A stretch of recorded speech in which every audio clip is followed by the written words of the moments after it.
dhaggeeffattoota fi hordoftoota YouTube channel keenya jalatti argamtan keessanii yoo akkam jirtan akkam sa'a kana keessan isin jecha nagaa fi qabeenyi jaalalli isiniif qabnu kallattiin isin qaqqabu abdii qaba.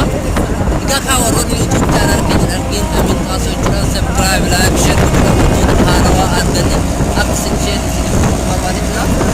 Egaa kallattumaa yeroo ammaa kanatti imalarra jira. Kallattumaan garuu karaa irra jirra. Imalli nuti jiru kun egaa kallattumaan suuraan kaartuu keessatti beeksisa wantoota adda bahee maalee jechuu jiranii. Alhamdulillah rabbil alamin haga ammaatti garuu suuraan kaartuu keessa rakkoolee hedduu akkasuma rakkoon adda addaa dhibee koronaatiin wal qabate wantoota hedduutu deemaa jira addunyaarra jechuudha. Garuu suuraan kaartuu keessatti haala kana namoonni tokko karaarra deemaa jiru of eeggannoodhaaf jechuudha hundi isaaniitti. Egaa imalli keenya haalumatti fufee kan jirudha. Egaa kallattiin nuti deemaa jirru namoota biraati wal quunnamtii gochuuf deemaa jirra jechuudha. Fakkeenya waa'ee koronaatiin qabatee akka isaan wantoota irra jiranii fi akkasuma namoota rakkoon akkanaa kun mudatan jiranii mujjee ifaa deemuu jirra jechuudha. Akka carraa ta'e saahiba koodha namichaan sun yeroo duraaniitiif waliin hojjetaatiin turre dhibee koronaatiin qabamu jedhamee suuraan kaartuu keessaanii hospitaala jira.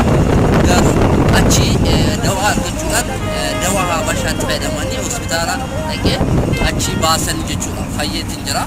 Haa ta'u walumee isa biraa isin geessuuf deemaatiin jira jechuudha hordoftoota keenya. Egaa odeeffannoon isaa haala akkamiin akka qabamee akkamitti fayyuu akka danda'e akka subscribe like isiniif gochuudhaan jechuudha. Wantoota arganne share isiniif gochuuf deemaa jira jechuudha. Egaa kallattumaan yeroo ammaa kanatti imalarra jirra isa bira deemuuf jechuudha. Haaluma argitan shufeerii koo waliin hundum keessanii haala akkamiin qabamee akkamiin fayyuu warroota Suudaan keessa jirtanii wanti kun baay'ee barbaachisaadha jedheetti yaada jechuudha. Hundum keessanii egaa waan guddaa akka baratanii akkamitti akka qabamee of eeggannoo akka gootan qabamee immoo akkamitti akka fayyuu danda'e.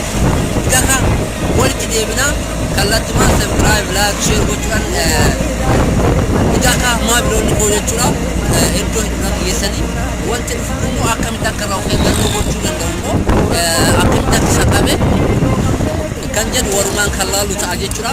Egaa kallattumaan turtii gaarii isin jedha qabadheetiin isa qabadhee isin deebi'ee dhufaa turtii gaarii.